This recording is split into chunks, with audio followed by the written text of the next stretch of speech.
दोस्तों, आज की कहानी में एक बेटे का घर एक माँ-बाप ही बिगाड़ते हैं। एक भाई, बहन, माँ-बाप सब मिलकर अपने ही घर के बेटे का घर बिगाड़ते हैं, पति-पत्नी को अलग करवा देते हैं, सिर्फ़ एक पैसे के लिए। दोस्तों, मैं गीता गुप्ता, स्वागत है आप लोगों का मेरी आज की वीडियो में। जय माता दी।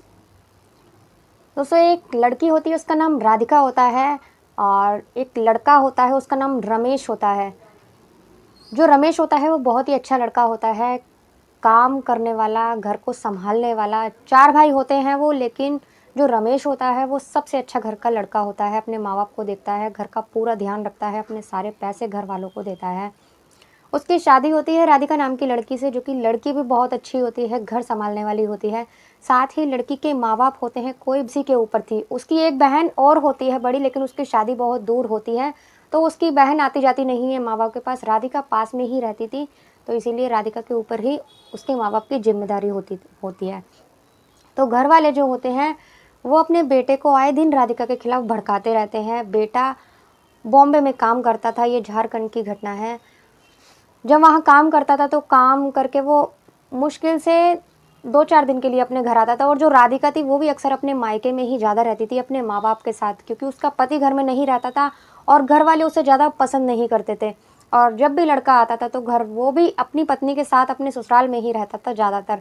लेकिन फिर भी यही बात माँ-बाप को अच्छी नहीं लगती थी, घर वालों को, और वो आए दिन अपने बेटे को भड़काते रहते थे कि तेरी पत्नी को हमने यहाँ देखा, तू तो साथ रहता नहीं है उसके, हमने ऐसा देखा उसको, वैसा देखा, इसके साथ देखा, उसके साथ देखा।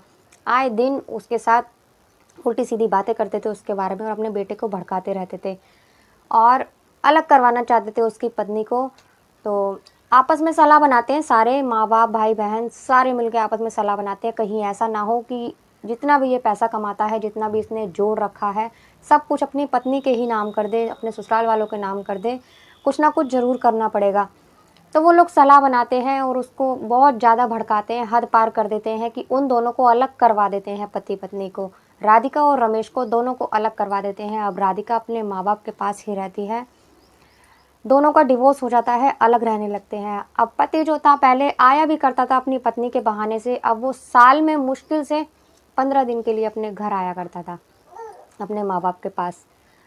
तो ऐसे ही चलता रहता है। एक बार मुंबई में ही उसका एक्सीडेंट हो जाता है। पैर में उसके दिक्कत हो जाती है एक्सीडेंट में, तो वो वहीं पे एक्स-रे वगैरह करवा लेता है, प्लास्टर वगैरह बंधवा लेता है। अब 2-4 महीने के लिए, 6 महीने के लिए काम तो कर नहीं सकता था, क्योंकि उसको आराम के लिए बोला था। तो वो सोचता है, यहाँ रहकर काम तो वैसे भी नहीं करूँगा, तो अब मैं अपने घर चलता हूँ, मुझे आराम की ज़रूरत है। घर पे इतने सारे लोग हैं, भरा पूरा परिवार है, माँ-बाप हैं, भाई हैं, भाभी हैं, बहन है, सब हैं। सब मेरा ध्यान रखेंगे, मुझे खाना चाहिए गरम-गरम, तो खाना अपना दोनों टाइम मिला करेगा, तो मैं जल्दी से ठीक हो जाऊँगा, सब लोग मेरी देखभाल करेंगे। यही सोचकर वो अपने घर आ जाता है दोस्तों।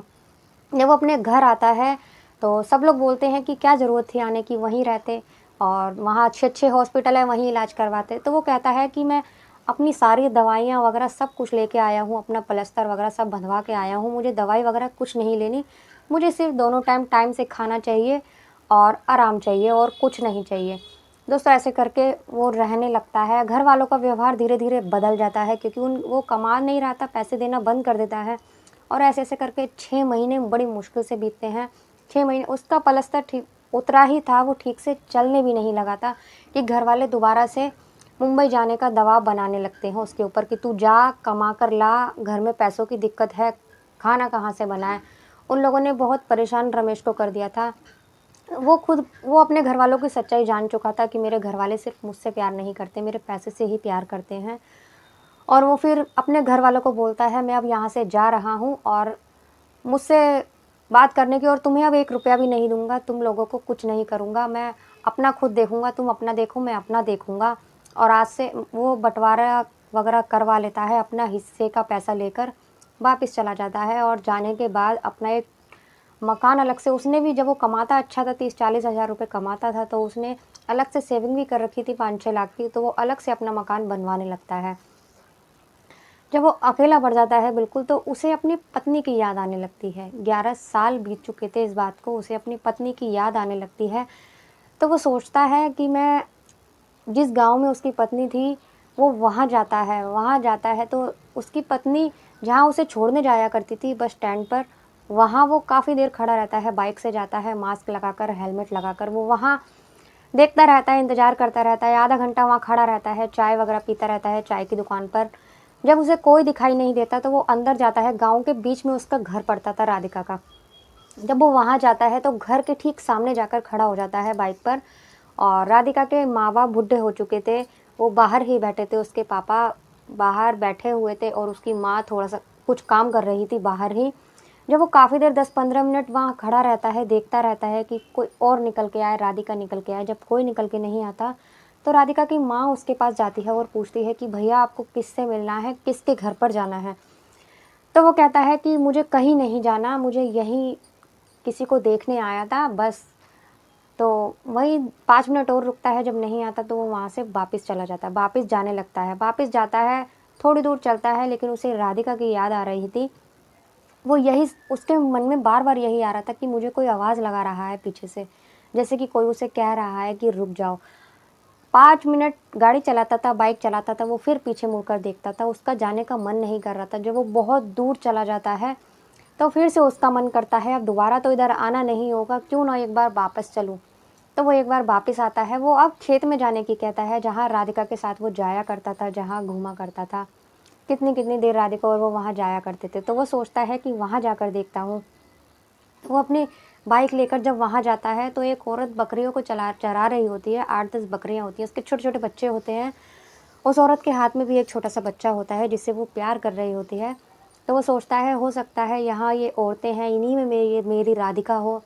तो वो वहाँ जाकर उस औरत के पास बाइक रोक लेता है और रोक कर उसको देखता है। जब उसका चेहरा देखता है, तो वो देखता ही रह जाता है, दंग रह जाता है। वो और कोई नहीं होता, उसकी पत्नी राधिका ही होती है। वो वहाँ बाइक खड़ी कर लेता है उसके पास, और राधिका बैठी होती है बकरी के बच्चे को लेकर। वो उसकी शक्ल देखती है, तो बहुत देर तक उसे देखती रहती है, क्योंकि उसने मास्क लगा रखा था, हेलमेट पहन रखा था। वो उसे पहचान नहीं पाती, लेकिन देखती रहती है। वो सोचती है कि होगा कोई, वो वापस अपने बकरी के बच्चे को खिलाने लगती है। इतने में ही जो रमेश होता है, वो उससे कहता है कि मुझे बकरी के बच्चे चाहिए पालने के लिए। तो वो कहती है कि नहीं, अभी ये छोटे हैं, अभी मैं इन्हें बेचने लायक नहीं है, अभी बहुत छोटे हैं, बड़े हो जाएँगे तब मैं इन्हें बेचूँगी।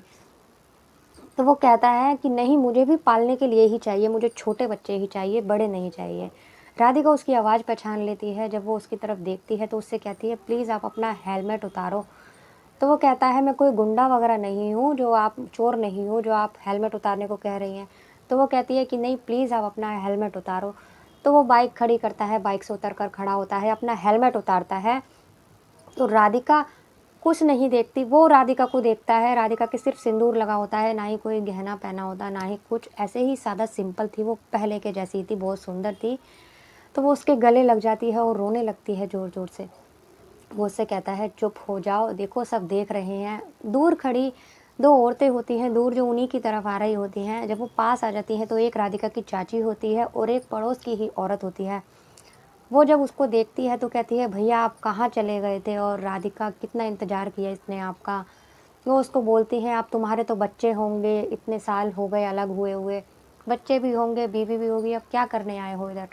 तो वो उससे कहता है कि मैं राधिका को लेने ही आया हूँ और राधिका को अपने साथ ही लेकर जाऊँगा, मैं राधिका से ही मिलने आया हूँ। ये सुनकर वो बहुत खुश होते हैं। राधिका कहती है कि सच-सच बताओ, तुम झूठ तो नहीं बोल रहे हो? राधिका फिर रोने लगती है। दोनों पति-पत्नी ही रोने लगते हैं। तो वो लोग बताती हैं कि राधिका बहुत परेशान थी, तुमने तो राधिका को छोड़ दिया था, और राधिका कैसे भी करके स्कूल में सफाई का काम करती है और मेहनत मज़दूरी करके अपने बूढ़े माँ-बाप को पाल रही है, घर भी देखती है, खुद को भी देखती है, बकरियों को चराना, बड़ी हो जाती है तो इन्हें बेचती है, यही सब से अपना गुज़ारा कर रही है। तो राधिका से पूछा जाता है कि क्या हुआ था? तो राधिका सारी बात बताती है कि तुम्हारे घर वाले ऐसे-ऐसे मुझे परेशान करते थे, और वही बोला करते थे, उल्टा-सीधा बोला करते थे, उन्हीं ने हमें अलग करवाया था। तो वो बोलता है कि अब मैं राधिका को अपने साथ ही लेकर जाऊँगा, लेकिन राधिका बोलती है, मेरे माँ-बाप बहुत बूढ़े हो गए हैं और उनके आखिरी समय में मैं उन्हें अलग नहीं छोड़ सकती।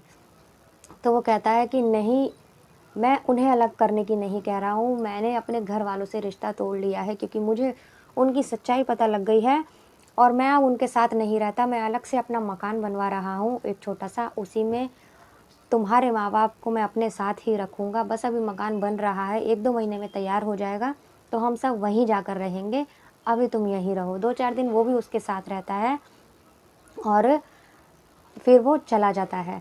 जब वो 2 महीने में मकान बन के तैयार हो जाता है, जब वो राधिका को, उसके माँ-बाप को, सबको लेकर जब मकान जाता है, उसके घरवालों को जब ये बात पता चलती है, तो वो एक बार फिर आग लगाने के लिए चले जाते हैं और उससे कहते हैं कि 11 साल ये तेरे से अलग रही है, पता नहीं इसने क्या किया होगा, क्या नहीं किया होगा, किसके साथ रही होगी, तुझे क्या पता, तू फिर ऐसी औरत को लेके आ गया है। तो वो बोलता है कि तुम अब यहाँ से चले जाओ, मुझे तुमसे कोई रिश्ता नहीं रखना। वो कहते हैं कि अगर तुझे शादी ही करनी थी तो तू बता देता, हम तेरी दूसरी शादी करवा देते अच्छी सी लड़की देखकर, तू इसे क्यों लेके आ गया। दोस्तों, जो घरवाले उससे कह रहे थे कि हम तेरी शादी करवा देते एक अच्छी सी लड़की देखकर, तू हमें बताता, लेकिन उसके बेटे के लिए बहुत से रिश्ते आया करते थे, क्योंकि रमेश बहुत अच्छा लड़का था, कमाने वाला लड़का था, काम धंधा करता था, कोई ऐब नहीं था, लेकिन घरवाले हमेशा उनको लौटा दिया करते थे, यही सोचकर कि फिर से इसकी पत्नी आ जाएगी तो ये हमें पैसे नहीं देगा, अपनी पत्नी को ज़्यादा अहमियत देगा। वो हमेशा अपनी बेटी की बुराई कर देते थे, बोलते थे कि इसने पहली पत्नी को ही छोड़ दिया, ये क्या तुम्हारी बेटी को देखेगा, बेटे की आदत ऐसी है, हमेशा उसे उल्टा सीधा बोलकर लड़की वालों को लौटा दिया करते थे। और आज वो अपने बेटे से कह रहे थे कि हमें बता दिया होता तो हम तेरी शादी करवा देते। दोस्तों, वो फिर से उसका घर बिगाड़ने की कोशिश करते हैं, लेकिन वो अपने घर वालों को साफ-साफ मना कर देता है कि मेरी ज़िंदगी से दूर रहो, मुझसे मिलने की, मुझसे बात करने की या मेरे घर आने की आप लोगों को कोई ज़रूरत नहीं है। मैं जैसा भी हूँ अपने पत्नी के साथ बहुत खुश हूँ और मुझसे अलग रहिए, आज से मेरा आपका रिश्ता कोई नहीं है। दोस्तों, वो फिर से मियाँ-बीवी साथ में रहने लगते हैं, पति-पत्नी, और बहुत ही खुशी से रहते हैं। दोस्तों, आज की कहानी आपको कैसी लगी? अगर अच्छी लगी हो तो प्लीज़ कमेंट कर बताना। मिलते हैं अगली किसी वीडियो में एक नई कहानी के साथ। तब तक के लिए बाय बाय। जय माता दी।